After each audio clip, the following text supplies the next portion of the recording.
दोस्तों, हर नौजवान युवक का यह सपना होता है कि वह अपनी अलग पहचान बनाए। पहचान उसकी योग्यता पर बनी हो, वह कुछ ऐसा कर दिखाया जिस पर उसे गर्व हो। कुछ ऐसा ही सोचना था एक व्यापारी के बेटे का। यह कहानी है जापान के एक व्यापारी की, जो शहर का सबसे अमीर व्यक्ति था। उसके पास सब कुछ था। उसके पास किसी चीज की कोई कमी नहीं थी, केवल अपने बेटे से परेशान था। एक दिन वह व्यापारी अपने बेटे से कहता है, बेटा, तू मेरे साथ व्यापार में हाथ क्यों नहीं बढ़ाते? तुम्हें व्यापार के तौर तरीके सीख लेने चाहिए, क्योंकि भविष्य में तुम्हें यही तो करना है। यदि तुम व्यापार में हाथ नहीं बढ़ाओगे तो फिर क्या करोगे? वह नौजवान युवक अपने पिता से कुछ नहीं कहता, क्योंकि उसका व्यापार में बिल्कुल भी मन नहीं लगता था।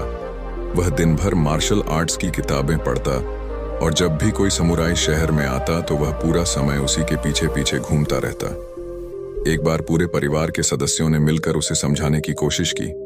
वे कहने लगे, बेटा, तुम्हारे पास इतना बड़ा व्यापार है, फिर भी तुम अपने पिता का हाथ क्यों नहीं बढ़ाना चाहते? यदि तुम अपना व्यापार नहीं देखोगे तो फिर कौन देखेगा? इस पर वह नौजवान युवक जवाब देते हुए कहता है, मैं खुद के दम पर कुछ बनना चाहता हूँ। मैं चाहता हूँ कि मेरी एक अलग पहचान हो, लोग मुझे जाने, और इसलिए मैं इस देश का सर्वश्रेष्ठ धनुर्धर बनना चाहता हूँ। उस युवक की यह बात सुनकर उस व्यापारी को बहुत क्रोध आया, लेकिन फिर भी उसने अपने क्रोध पर काबू पाया। कुछ देर सोच विचार करने के बाद उस व्यापारी ने अपने बेटे से कहा, बेटा, अगर तुम यही करना चाहते हो तो ठीक है, मैं अगले 3 साल का समय तुम्हें देता हूं। यह सुन वह नौजवान युवक बहुत खुश हुआ। तभी आगे वह व्यापारी कहता है, लेकिन मेरी एक शर्त है। इस पर वह नौजवान युवक कहता है, क्या शर्त है आपके पिताजी? उसके पिताजी अपने बेटे से कहते हैं, देखो, मैं तुम्हें अगले 3 साल का समय तो दे रहा हूं, लेकिन तुम्हें हर साल मुझे यह बताना होगा कि तुम क्या कर रहे हो और तुमने उसमें कितनी उन्नति कर ली है। यदि तुम मुझे अपने काम से संतुष्ट कर पाए तब तो ठीक है, वरना तुम्हें मेरे साथ मेरे व्यापार में हाथ बढ़ाना होगा। नौजवान युवक काफी सोच विचार कर अपने पिता से कहता है, ठीक है पिताजी, मुझे आपकी शर्त मंजूर है। उसके ठीक 2 दिन बाद वह नौजवान युवक अपने पिता की आज्ञा लेकर धनुर्विद्या सीखने के लिए घर से निकल पड़ता है, और वह कई दिनों की यात्रा करके एक गुरु के पास पहुंचता है। वह गुरु जापान में धनुर्विद्या और युद्ध कला सिखाने के लिए प्रसिद्ध थे। उनकी ख्याति दूर दूर तक फैली हुई थी, लेकिन वह बहुत कम लोगों को अपना शिष्य बनाते थे।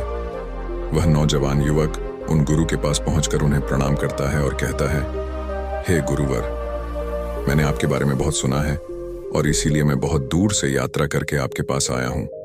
मैं आपसे धनुर्विद्या सीखना चाहता हूं। मैं धनुर्विद्या में बेहतर होना चाहता हूं। फिर जवान युवक सारी बातें कहता जा रहा था, लेकिन इस पर गुरुवर कुछ भी जवाब नहीं दे रहे थे।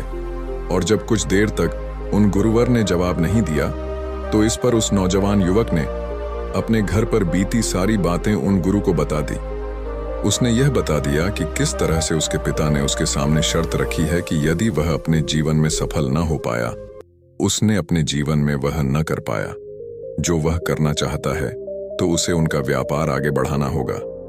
आगे वह नौजवान युवक उन गुरुवर से कहता है, हे गुरुवर, मैं आपसे वादा करता हूं, मैं पूरी कर्तव्य निष्ठा के साथ धनुर्विद्या सीखूंगा और मैं आपका समय बर्बाद नहीं करूंगा। इसलिए कृपया करके मुझे अपना शिष्य बना लीजिए। तभी उस गुरु ने उस युवक की तरफ ध्यान से देखा। उन्होंने देखा कि वह अपने साथ काफी सामान भी लेकर आया था और उसके साथ उसके 2 सहायक भी आए हुए थे। तभी उन गुरु ने कहा, सबसे पहले यदि तुम धनुर्विद्या सीखना चाहते हो तो तुम्हें इन चीजों को छोड़ देना होगा, इन चीजों का त्याग करना होगा। इसलिए इन कीमती सामानों को वापस अपने घर भेज दो। उस नौजवान युवक ने गुरु की आज्ञा का पालन किया। उसने सारा सामान अपने सहायकों के हाथों वापस घर की ओर भेज दिया।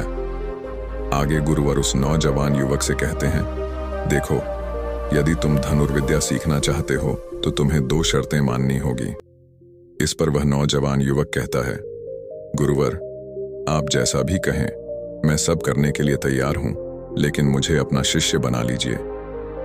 तभी गुरुवर उस युवक को पहली शर्त बताते हुए कहते हैं, तुम्हें यहाँ पर सामान्य लोगों की तरह ही अपना जीवन बिताना होगा और सारे कार्य तुम्हें खुद ही करने होंगे। इस पर नौजवान युवक कहता है, जी गुरुवर, जैसा आप कहें। आगे गुरुवर उस नौजवान युवक को दूसरी शर्त बताते हुए कहते हैं, यदि एक बार तुम्हें धनुर्विद्या की शिक्षा को ग्रहण करना शुरू कर दिया तो तुम्हें उसे पूरा करना ही होगा। तुम इस बीच उसे छोड़कर नहीं जा सकते। इस पर वह नौजवान युवक कहता है, ठीक है, आप जैसा कहें, मुझे सब मंजूर है। उन गुरुवर ने उस नौजवान को अपना शिष्य बना लिया, लेकिन वह नौजवान यह नहीं जानता था कि उनके सिखाने का तरीका बहुत अलग था। एक दिन उन गुरुवर ने उस नौजवान युवक को अपने पास बुलाया और कहने लगे, बेटा, जैसे तुम उठते बैठते हो, चलते फिरते हो, जैसे तुम सांस लेते हो, वैसे ही तुम निशाना भी लगाते हो। इसीलिए सबसे पहले तुम्हें सचेत होना होगा। तुम्हें जानना होगा कि तुम क्या कर रहे हो, तुम किस अवस्था में हो। तुम्हें जागरूक होने की आवश्यकता है। इसलिए आज से ही सचेत होकर सारे काम करना शुरू कर दो, और ऐसा तब तक करो जब तक यह तुम्हारा स्वभाव न बन जाए। उस युवक ने उन गुरुओं की बात मान ली। वह एकाग्र होकर अपने कामों पर ध्यान देने लगा। वह अपने चलने फिरने, अपनी सांसों पर ध्यान केंद्रित करने लगा।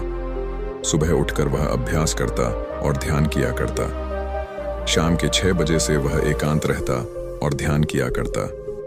ध्यान करने के बाद करीब 9 बजे के बाद वह सो जाया करता और ठीक सुबह 4 बजे उठकर वह धनुर्विद्या का अभ्यास करने लगता, और यह सब उसे एकांत में रहकर ही करता था। और यह सारी क्रियाएं दोपहर के 2 बजे तक यूं ही चलती रहती, और इस समय के दौरान न तो कहीं जाना और न ही किसी से मिलना। यहाँ तक कि उस युवक को किसी से बात करने की भी कोई अनुमति नहीं थी, और बचे हुए 4 घंटे अर्थात दोपहर को 2 बजे से शाम को 6 बजे तक वह बाकी सभी शिष्यों के साथ मिलकर आश्रम की देखरेख करता। और वह नौजवान युवक भी अब तक पूरा मन लगाकर सीखने की कोशिश कर रहा था। लेकिन जैसे जैसे समय बीतता जा रहा था, उस नौजवान युवक का जोश ठंडा पड़ रहा था।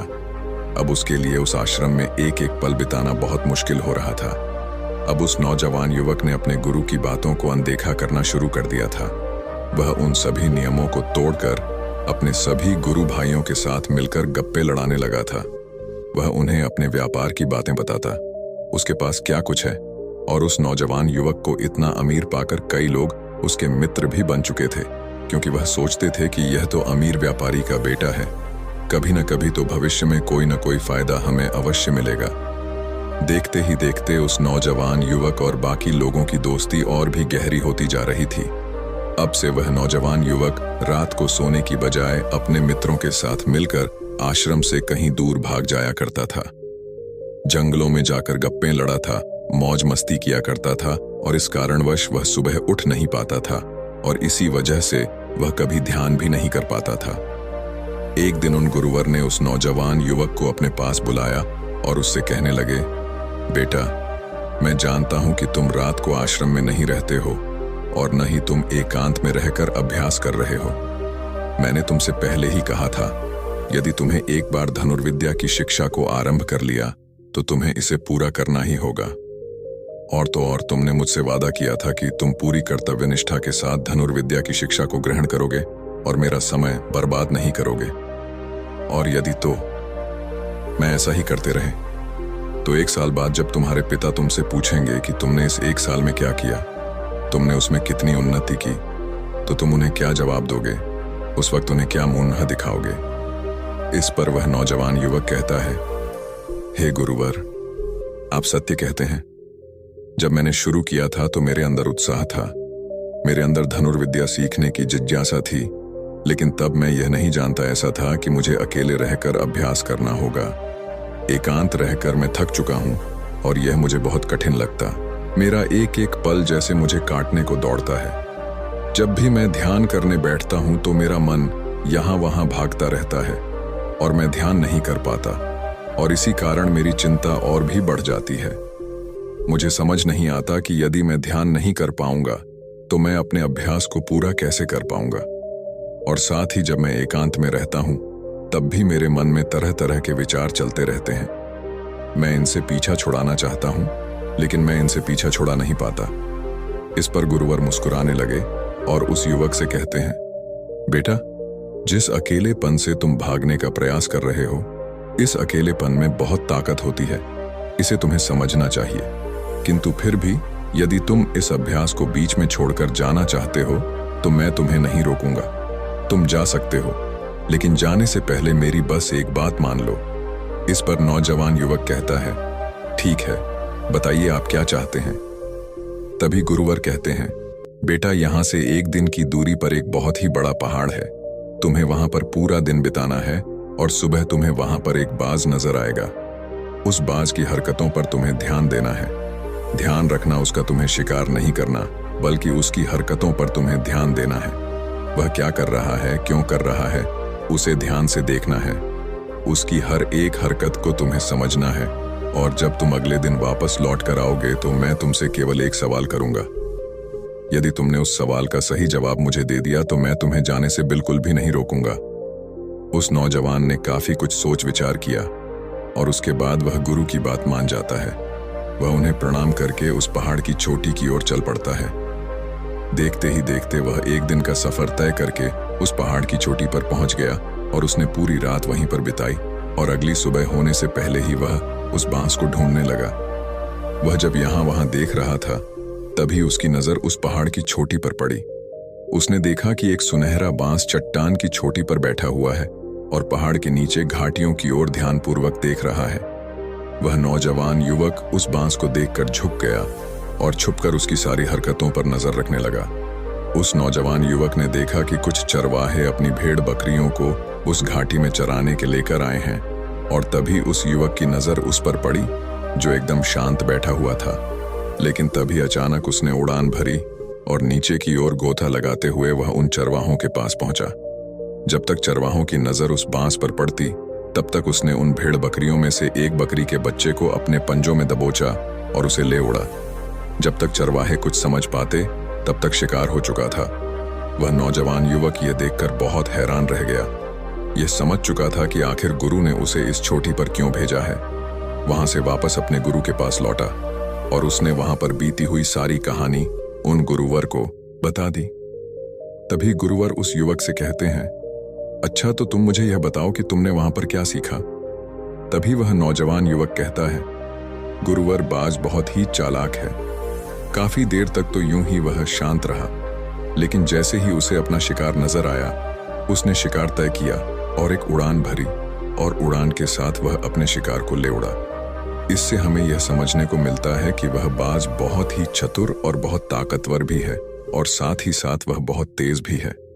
इस पर गुरुवर हंसते हुए कहते हैं, बेटा उस बात को तुमने आज देखा है, लेकिन यदि उसे तुमने करीब 2 महीने पहले देखा होता तो तुम उस पर यकीन नहीं कर पाते। ऐसे बाज केवल पहाड़ी इलाकों में ही पाए जाते हैं और इन बाजों की उम्र करीबन 80 वर्ष की होती है। लेकिन जब इनकी आधी उम्र अर्थात जब इनकी 40 साल की उम्र पूरी हो जाती है तो यह शिकार नहीं कर पाते। उसे एक महत्वपूर्ण निर्णय लेना पड़ता है क्योंकि इस अवस्था में उसके शरीर के तीनों महत्वपूर्ण अंग बेअसर होने लगते हैं। पहला पंजे जो कि लंबे और लचीले हो जाते हैं और शिकार पर पकड़ बनाने में कमजोर होने लगते हैं। दूसरा चोंच जो कि आगे की ओर मुड़ जाती है और भोजन निगलने में मुश्किलें होने लगती हैं।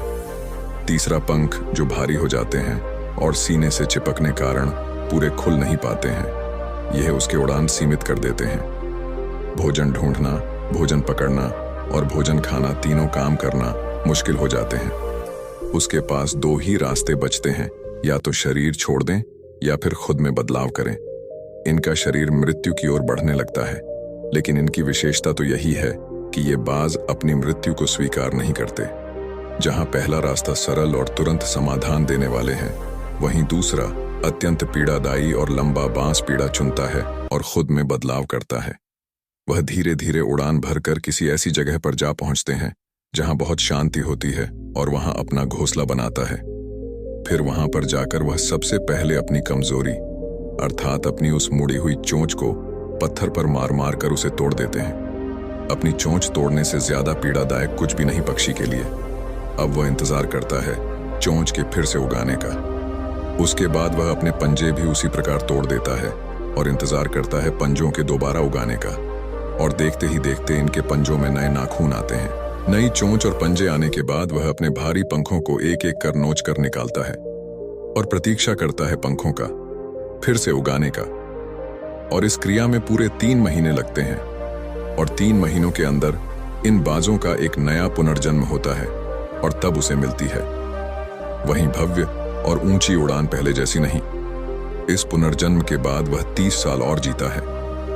ऊर्जा, सम्मान और गरिमा के साथ आगे गुरुवर इस नौजवान युवक से कहते हैं, तुम उस बाज की तारीफ कर रहे हो जो अकेले रहना पसंद करता है, शांत रहना पसंद करता है, जो पूरे 3 महीने एकांत में रहकर तपस्या करता है, अपने आप को शिकार के लायक बनाता है, तब जाकर वह कहीं शिकार करने योग्य बन पाता है। तुमने देखा होगा कि जो भी ताकतवर इंसान है वह हमेशा एकांत ही रहता है, लेकिन जो व्यक्ति कमजोर है, जिसके अंदर तरह तरह की कमियां हैं, वह लोगों के बीच छुपने का प्रयास करता है। आगे गुरुवर उस नौजवान युग से कहते हैं, मेरी बात ध्यानपूर्वक सुनो। यदि तुम अपने जीवन में सफल होना चाहते हो, अपनी पहचान बनाना चाहते हो, तो सबसे पहले दिशाहीन से दृढ़ निश्चय वाले बनो। क्योंकि जब तुम खुद के लिए समय निकालते हो, जब तुम एकांत रहने का चुनाव करते हो, तो तुम अपने दिन में जो भी काम कर रहे हो उस पर तुम ध्यान दे पाते हो, तुम सचेत हो पाते हो और साथ ही तुम किसी भी चीज पर सही निर्णय भी ले पाते हो। और एकांत आपको हमेशा कुछ न कुछ नया सिखाता ही रहता है। आगे गुरुवर उस युवक को दूसरी बात बताते हुए कहते हैं, आज जो मौका तुम्हारे पास है वह मौका तुम्हें दोबारा नहीं मिलेगा। इसीलिए इस मौके की कीमत को समझो, क्योंकि तुम्हें एकांत खुद को बनाने के लिए मिला है। तो अपने जीवन में देखो, उसे समझो और उन कमियों को दूर करो। तुम तो बड़े शहर से हो और तुमने यह भी देखा होगा कि शहर के लोग अपना पालन पोषण करने के लिए दिन रात मेहनत करते रहते हैं। न तो उनके पास सीखने का समय है और न ही एकांत में रहने का, इसलिए वह कभी भी खुद को जान तक नहीं पाते। यह अकेलापन या संघर्ष जिसे तुम व्यर्थ समझ रहे हो और जिसे तुम यूं ही बर्बाद कर रहे हो, यह मौका तुम्हें कुछ बनने के लिए मिला है और यह मौका दोबारा लौटकर वापस नहीं आएगा। अपना ख्याल रखें। धन्यवाद।